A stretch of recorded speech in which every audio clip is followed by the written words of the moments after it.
I know you guys have all been waiting for new civilizations for Age of Empires 4. We've got Gamescom just around the corner this week.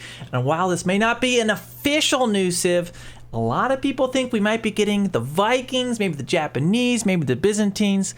So here we've got the civilization concept for the Danes.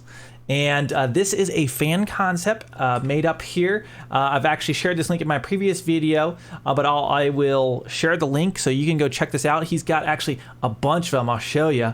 So you can check out. He's got ones for the Japanese, Khmer, the all kinds of things. Go check them out. But today we're going to be covering the Danes, and it's got a really cool thing. All of the units that he thinks might be in this game. Some interesting civilization mechanics. So let's dig into this and see if we have the Danes or the Vikings coming out, what they might look like. Now, before I've said Danes, Vikings, what does that exactly mean? Well, the Danes represent an amalgamation of the various Norse settlers and their conquests from Iceland to Sicily around the 10th century, the Christianization, I can't say it, of Scandinavia, and the formation of the Kalmar Union of Denmark, Norway, and Sweden, which held the 16th century. In Age of Empires 4, though slightly anachronistic, these are big words, the Danes represent the Viking fantasy. So there it is. Those of you that say, I want to see the Vikings, this might be a little more accurate what they might be. So we have the Danes. Huskarls, shield walls, and berserkers will make up the core of your military late game.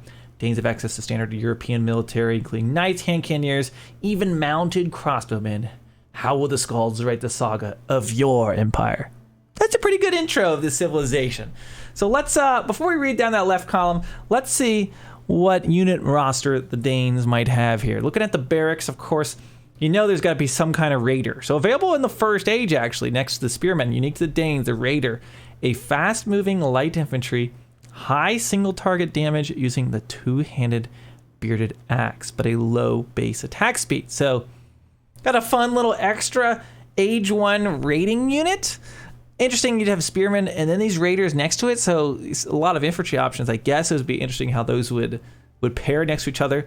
But then when you get into age 2, another unique unit you'd have would be the Huskarl, which you've seen this in other Age of Empires games. You've seen the Vikings in there, etc. Cheaper replacement to the man-at-arms, deals bonus damage to ranged units. So I like this character icon they've got here. It looks like it's right out of the game. He's got a shield and his axe and everything. Pretty cool. And let's check out some of these unique techs here. Berserkers gain plus 10% attack speed for each successive attack, up to a maximum 50% attack speed. So a unit that will get stronger as it has successive attacks. So that's kind of interesting. A kite shield. Spearmen now carry kite shields, giving them plus 2 ranged armor. So an extra ranged armor for your spearmen. Looking in the Castle Age Berserker gang. Your raiders howl in a fit of rage. Their movement speed decreases, and any damage they take during this period is delayed, dealt over time instead. I like the depth of the detail he goes into on like coming up with not just like a unit roster, unique techs, civ bonuses, like new mechanics. Might be. Is this like a secretive AoE4 designer that's just like leaking these out to us? The shield wall, blacksmith technology, unique formation toggle, a tight formation, only available all infantry groups, all range damage to the information is reduced by 66%, but movement speed is also reduced. So a shield wall. I like that. These are fun. These are so fun so far. Stable, horseman, knight, nothing too crazy there.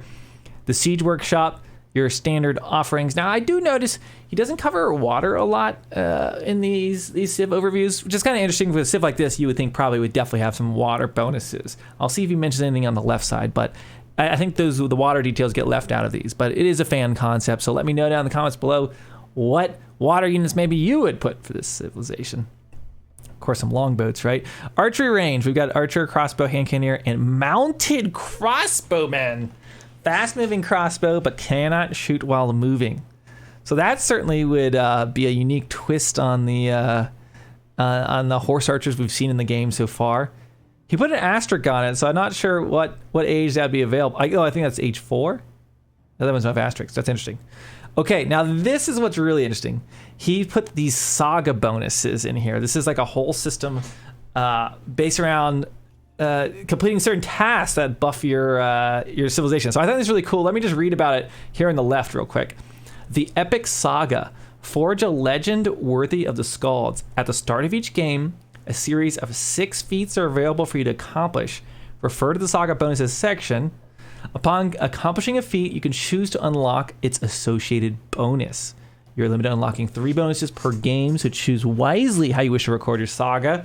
All feats are accomplished at the same time, so you work towards multiple feats simultaneously. So, like, it's similar to, like, unlocking things, I would say, in a way, to the Vizier points, but completely different, where they're all available, and you can only pick 3 of them as far as unlocking. So, interesting. Let's read through these. So, the first one, I'll try not to cover it with my face here. I'll scroll down like this. There we go. First saga bonus, we've got the Turf Houses. Construct 4 long houses within range, within the ring fort influence. Long houses now serve as a food drop-off and boost nearby food gathering rate. So kind of an economic one you could get. Desecration, set fire to 5 enemy structures. All infantry and worker unit production is now 15% faster. That's it. That's pretty damn good. That's probably one I would pick. Blood Axe features kill 20 enemy units. All infantry heal over time when out of combat. So if you kill 20 units, you unlock this, you can heal. Pretty cool. Colonization. Explore 90% of the map. Scouts and towers gain 20% vision range. Villagers gain 10% movement speed. I love this. Like, this guy has got to get hired by Relic. This is crazy. Like, this would be sweet. Christianization. Hold all sacred sites. Your age up costs to age 4 is 66% cheaper. Oh, buddy. And the ski soldiers gather 5,000 wood. I don't know about that one. All infantry move 50% faster when out of combat. That'd be a hard one to get.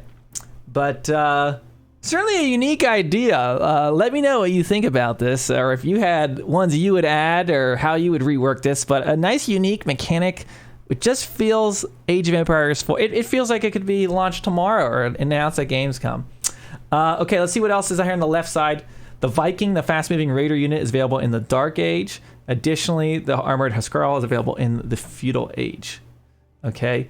Unique structures, the Longhouse replaces the house. Tankier provides 20 housing and can garrison 5 units, but costs 100 wood, has 3x3 dimension. So, different type of house.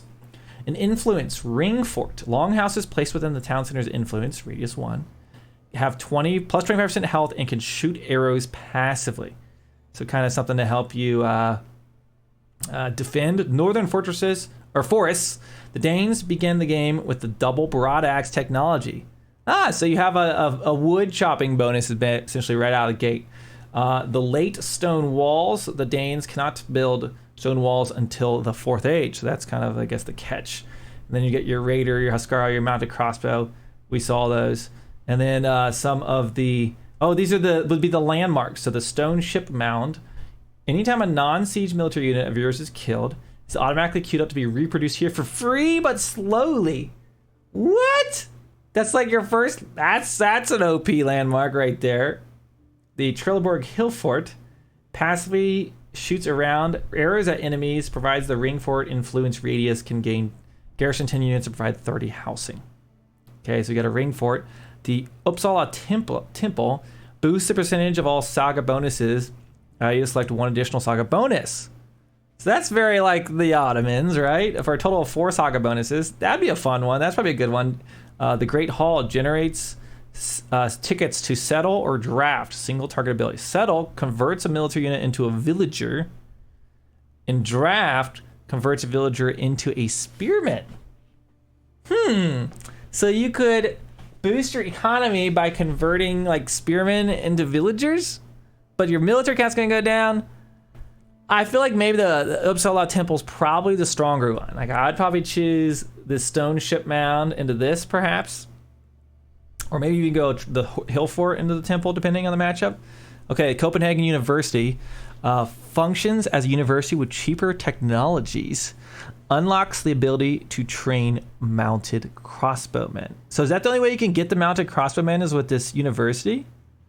And cheaper techs, perhaps. The Helsingborg Palace functions as a keep. All units, including siege, in its aura gain significant bonus damage, range, and melee armor. And then we've got, of course, the Wonder. So again, this is Chile 5's civilization concept for the Danes for Age of Empires 4. It's a fan concept, a very beautifully done one. And I know a lot of people have been calling for the Vikings. So I guess the question we'll see is, will this Civ be announced at Gamescom this week? Will we be left hanging? What did he get right? What did he get wrong? Let me hear all about it down in the comments. And if you watched the video this far, you must like it. So hit the subscribe button, give me a thumbs up. That really helps me on the channel. And you know that I'll be covering a few more of these civilization concepts as we hopefully await some really big news for Age of Empires 4 this week at Gamescom. Thanks for watching. We'll see you in the next one.